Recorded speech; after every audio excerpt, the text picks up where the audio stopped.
Breaking severe weather news with student meteorologist Ethan Hughes. Good evening, everyone. My name is student meteorologist Ethan Hughes, and today we are taking a special weather outlook here for Hurricane Melissa here in the Caribbean right now. As you can see, if we look at the weather map here, we have Hurricane Melissa here that is just to the south and southeast of Jamaica. And if we take a look at the satellite imagery here, you can see that Hurricane Melissa has expanded itself. It is about a couple hundred miles long, and it is forming that nice solid eye signature, if you can see, right in the middle of the circulation of the storm with strong convection around the eye wall. And if you take a look really closely here, again, you can see in the infrared, you can see a very strong circular eye with the convection solidly around the system.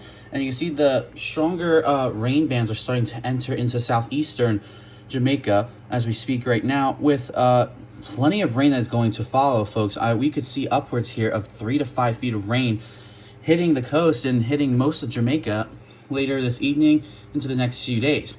And if we take a look at the map currently, we have maximum sustained winds of 145 miles per hour, and it is only moving west at about 5 miles per hour. So it's basically stalling itself out just to the south of Jamaica. And as you can see, we could possibly see a landfall sometime between late morning Tuesday into the early afternoon on Tuesday, making landfall into Jamaica with probably sustained winds of around 160 to 170 miles per hour. It will definitely strengthen into a Category 5 sometime later this evening into tomorrow, with millibars going probably around 910 to around 920 as it approaches the coast.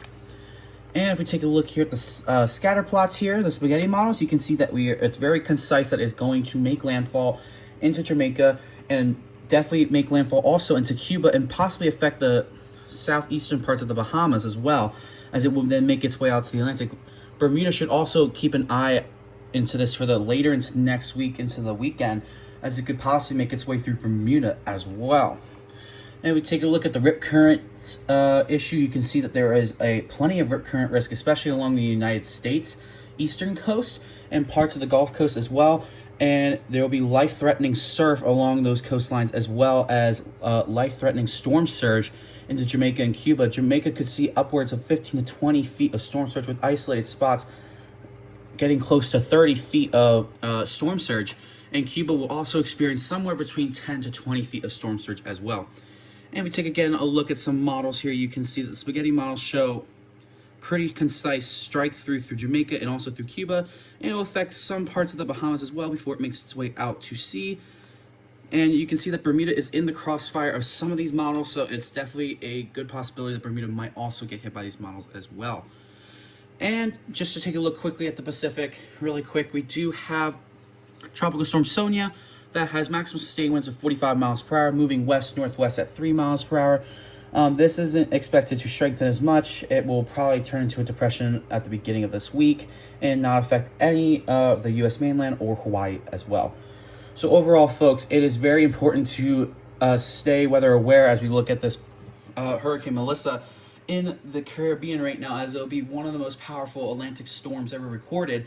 And again, Jamaica will be experiencing life-threatening conditions of horrible storm surge, 3 to 5 feet of rain, as well as winds that will be in excess of 160 to 170 miles per hour, with wind gusts well over 200 miles per hour. So it's very important to keep an eye on the storm, especially if you're in Jamaica. You should be getting out of the Jamaica area right now, as well as Cuba.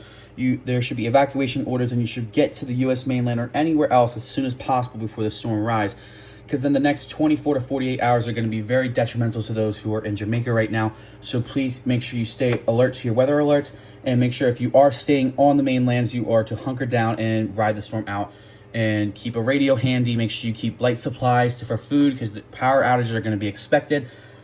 If I'm going to be completely honest, Jamaica is going to experience life-changing circumstances. Most of the infrastructure will be wiped out, and it will be an ever-changing life thing for people there. It's going to be very dangerous. It's going to be very scary, and it is very important that you try to keep yourself safe as much as possible. This is Ethan Hughes's Hurricane Outlook special for Hurricane Melissa, and please stay tuned for a possible live stream tomorrow night into Tuesday for the landfall of Hurricane Melissa, and stay tuned later tonight for Ethan's Weather Network forecast. Thank you very much.